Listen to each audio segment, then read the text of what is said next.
It might not seem like it, but electric vehicles have come a really long way in the last 10 years. Just 1 decade ago, the average electric car, unless you could afford an expensive Tesla Model S or Model X, came with a pretty modest range of between 70 and 140 miles, 112 to 225 kilometres per charge.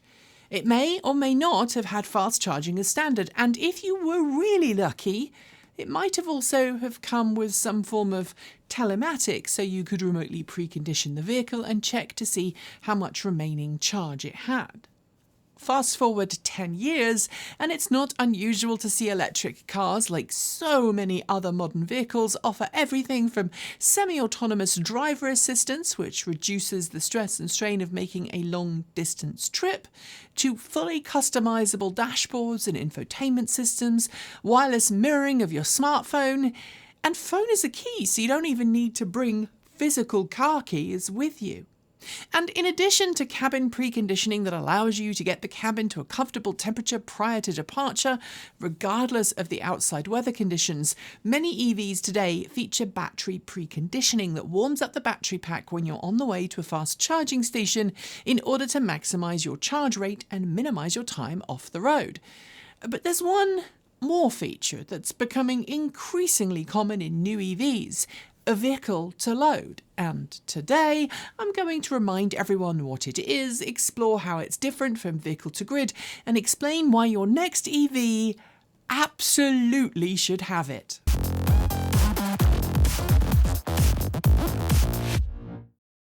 We live in interesting times. Weather patterns are becoming increasingly unpredictable as the effects of anthropogenic climate change screw with both the sea and air current patterns that govern our planet's weather. We're seeing more freak winter storms, more summer heat waves, and more forest fires. We're seeing hurricanes and tornadoes and monsoons becoming more powerful, more common, and the times of the year when they might hit expanding to become larger and wider. Combine all of this with an electrical grid which in some countries hasn't received a whole lot of investment in the last 60-ish years, an increase in electrical demand in some parts of the world due to growing industry and AI, a topic we focused on last week in a video I'll link to below, and it's becoming more and more likely that you'll suffer some form of mains power outage that at best will be a minor irritation and at worst could impact how easily you can carry out your daily life. But forewarned is forearmed, and thankfully there's a whole bunch of ways we can prepare for grid instability caused by natural disasters or freak weather events. Traditionally, if you wanted to generate power during a power cut, you've needed a noisy ICE generator, powered by gasoline, diesel, or natural gas. And for many years, if you've had the money that is, you've been able to fit a battery backup system to your home, using either heavy lead-acid battery packs, or for more modern solutions like Tesla's Powerwall and the many competing products that cross-shop against it, a backup system built around a similar set of battery cells and chemistries to those found in most modern EVs. And if you're super nerdy and like the open source world, it's now even possible to outfit your home with a salvaged battery pack from a production EV, along with an affordable DC to AC power inverter capable of providing many kilowatts of power to essential circuits in your home. If that does sound like your cup of tea, you absolutely have to follow and support the truly amazing Dala from Dala's EV Repair in Finland, whose open source projects include a fantastic piece of hardware that allows you to connect several different makes of EV battery pack to an off-the-shelf home inverter system. I'm personally one of Dala's patrons, and I'd love to see you support him too, so hurry up. But while battery backup systems tied to your home might be a gold standard, they're also pretty expensive or require you to have some kind of electrical knowledge if you're doing a DIY install. And the reality is that there's a more effective solution: vehicle to load, or V2L. Unlike vehicle to grid and vehicle to home, V to G and V to H respectively, which by the way we've covered a bunch on this channel before, V2L allows you to power appliances directly from your electric vehicle when the power goes out, using standard household electrical sockets and extension cables. And unlike V2H or V2G systems, which, believe me, can be both expensive to install and temperamental to use, V2L can work pretty much anywhere as long as you don't exceed the power limitations of your vehicle's onboard charger. That means you can tide yourself over until the power is back on. And while you might find that a portable battery backup solution like those available from EcoFlow Delta might offer a similar power output to a V2L system on your EV, I'm about to argue why the former is a better solution for many EV owners. Not to mention better than hacking in an off-the-shelf inverter, which would work just as well, but puts extra strain on your car's 12-volt battery system.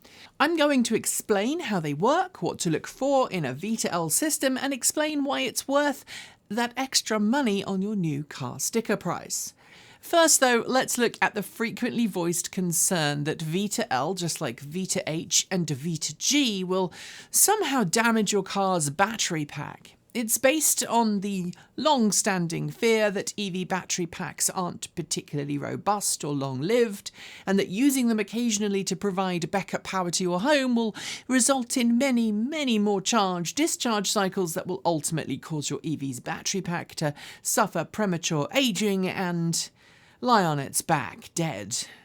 I'm not going to spend a whole lot of time on this because frankly, we have debunked it plenty on this channel, and we even made a video back in 2019, a link below, in which we interviewed an engineer involved with a V2G project at Honda, where data showed categorically that two-way power transfer can actually improve battery life.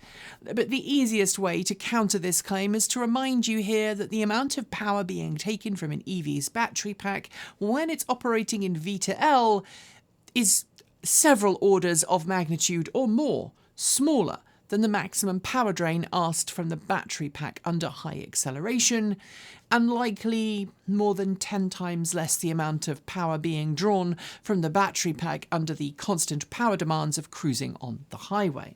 In other words, the batteries in your regular communal garden EV are more than capable of dealing with a few kilowatts of power drain for a few hours to keep your basic household essentials working when there's a power cut.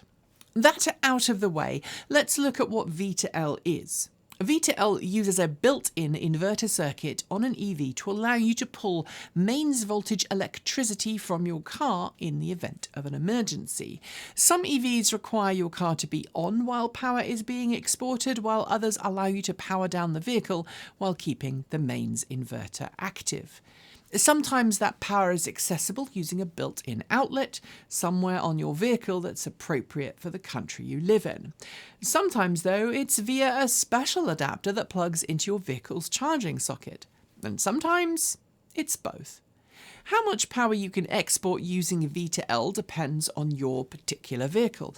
My Ford F-150 Lightning, for example, has an optional 9.6 kilowatt onboard power inverter that allows me to use V2L to power many different appliances from the bed of my truck, from the two mains outlets in the cab, and further outlets in the frunk.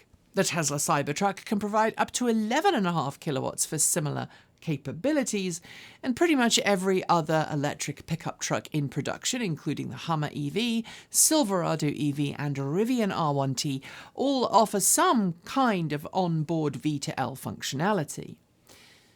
But don't think it's just massive pickup trucks with expensive price tags. If you buy any EV built on the Hyundai Kia eGMP platform, so that's cars like the Kia EV6 and Kia EV9, the Hyundai Ioniq 5 and Ioniq 6, and the Genesis GV60 to name just a few, you'll also get V2L capabilities as an optional extra, and in some trim levels, standard fit. Newer versions of the Kia e-Niro and Hyundai Kona EV also offer V2L, and in some markets like Europe, many Chinese-made vehicles like the MG family of EVs also offer V2L at a pretty low trim level. How much power you'll be capable of outputting, though, doesn't also just depend on the vehicle, but the market you're in. Power outputs for vehicles in markets where 240 volts is the standard mains voltage might be slightly different to similar vehicles in markets where 120 volts is the norm, so it's always worth checking to figure out how much power you can pull out of your V2L system before buying that new EV. When shopping for a V2L capable car, you might see a range of different phrases used, including bidirectional charging. Unfortunately, that term is often used interchangeably with V2L, and as far as I'm concerned, there's a subtle but important difference between the two. V2L implies that the vehicle can provide mains voltage power from an onboard inverter within the vehicle, a self-contained unit. It can provide mains voltage with little more than a dedicated charging adapter or perhaps a dedicated mains socket somewhere on vehicle. Bidirectional charging, though, can include V2L, but it also encompasses EVs whose onboard chargers are incapable of providing mains voltage electricity at the charge inlet, but which instead use the car's DC fast charging pins to provide DC pack voltage for an external, dedicated charging station that also happens to have an integrated power inverter in it. That dedicated inverter then powers the main voltage to whichever circuits are connected to its output, be it just a few outlets or your entire home. And because of that, I tend to think of bidirectional charging as a V2H or V2G feature rather than a simple V2L feature. When shopping for an EV, because of this confusion, it's always worth checking if the car you're looking at produces power on board using an onboard mains inverter, or if instead you need a dedicated charging station, as the latter can prove expensive. And of course, that latter option is only useful if your car happens to be somewhere where the external charging station is located when you need that power. If you're looking for a cost-effective solution, V2L always wins out. I love my Ford F-150 Lightning's V2H capabilities from Ford's dedicated proprietary vehicle-to-home integration system. After more than a year of headaches, it does now work seamlessly when our power goes out, and it allows me to power the entire home and this channel's studio with ease. Because we have an off-grid well and septic and no other source for heating or cooking, the system we've installed makes sense for us in our situation. But it also wasn't cheap at nearly $10,000. So it's only really cost-effective if, like me, you need electricity for more than just keeping your cell phone charged or basic meals cooked. For most people, the pro power output of the F-150, or indeed a lower powered V2L capability from another EV, would be more than enough. I've covered the how and the what, so now the why. Why do you need to get V2L in your next EV? Well, unless you already have a backup system that's a battery or a generator, which some of you watching this might, V2L is the cheapest, longest-lasting backup solution you're likely to find. And while, yes, you will probably need to use appropriately sized extension cables for some applications to go from outside where your car is parked or perhaps in your garage to wherever the power is needed, and you are limited in terms of how much power you can pull out of your V2L-equipped car, it's also the quickest and easiest way to get long-term resilience for your power needs at home when there's a power cut. How long can you use V2L for, and how much can you do with it?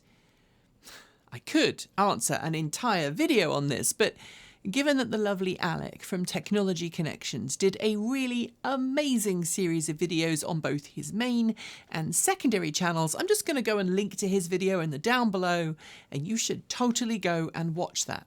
It's a couple of hours long, save some time, and do the watching. While many people watching this might go, yeah, but what if you need to drive somewhere? The reality is that for most people, the kind of situations I'm talking about, where you might find yourself without power, are also most likely the kind of situations where you're gonna want to stay at home. Heavy snow? Sure, stay home and keep off the road. I can tell you firsthand that ice and snow and accidents aren't nice. A big earthquake. Well, while you might eventually need to venture out from home, especially if you don't have the recommended amount of food and water ready as per multiple international emergency preparedness organisations, the chances are, for the first few days, you're going to want to stay home and keep yourself and your loved ones as safe as possible. Fire and flood? Well, while it is entirely conceivable that you will need to leave in a hurry if there's a flood or a fire threatening your home, the chances are that if you're about to get evacuated, there are more important things to worry about than powering your home. In that instance, I would humbly suggest it's a case of getting in your car and leaving. Which brings me to a big concern many people have. What happens if I use up all of my vehicle's range, powering my home, or a few essential appliances in an emergency, and then I am told I need to evacuate? And the simple answer here is that most, in fact, all EVs I think of that currently offer this feature have the ability to set a remaining state of charge or remaining range hard limit point at which your V2L will completely stop. In my F-150 Lightning, I have this set to about 30 miles for both Pro Power and the home integration system because I know in an absolute emergency I can likely make it down from the mountains to the valley floor to find somewhere to recharge if I'm in a situation where power is out here, but it's also likely available somewhere in a nearby urban area. Of course, at the end of the day, this is one for you to decide for yourself. But it's also not just about emergency use. Being able to use your electric car to power things for a few hours now and then might also save you a bit of cash. For example, when my local utility is worried that extreme heat or extreme cold will result in extra power demand on the grid, it invites customers enrolled in its peak power events to conserve electricity. And for every kilowatt hour of power that those customers do not use when compared to an average day for them, the utility company will give them $1. Powering your home for a few hours from your car in order to earn a few bucks is a pretty nice feeling, and I've used it plenty. In fact, I've earned more than $20 in a 3-hour period by not using power from the grid and instead powering my entire home from the energy stored in my truck's battery pack. Then there's the ability to use your car when camping. I get it, not everyone likes camping, but cut me some slack. I mean, I live in the Pacific Northwest. Taking your EV camping and using it to keep your essential items charged using V2L, it's a killer feature. It can keep your kids occupied when you're out camping, and you can even run a portable electric grill, coffee machine, or more using most standard V2L systems. Trade in your old school campfire with the risks associated with it for something that I'm sure that Smokey the Bear would actually appreciate a bunch. Smokey? Remember, only you can prevent forest fires. But the final reason I think V2L is a must-have feature for your next EV is that, in the future, I think it will be something that will be expected. In the last 5 years, we've seen this ability go from a quirk that the majority of automakers have ignored to one that the majority of automakers are now offering. And if you are planning on selling your vehicle further down the line, even if you're not going to use V2L yourself, having it on your vehicle adds some much needed extra value to it for a very small initial outlay. Just like adding ceramic coating or opting for a higher trim package if you can afford it, being able to boast that your EV has V2L should really increase its retail value and maybe even reduce the amount of time on the market when it comes to selling. But do you agree? Have you got V2L? Do you use it regularly? And is there something I've missed? Let me know below. Thanks for joining me today, and if you've got thoughts, make sure you leave them below in our Discord chat room, or you can reach out to us on Mastodon. Thanks to the amazing list of people scrolling by on your screen right now. They are some of the more than 1,500 people that help make this channel possible by funding it through Patreon and YouTube, covering our bills, paying our team, and making sure we can be 100% independent. If you'd like to join them and see your name listed here, just follow the links below.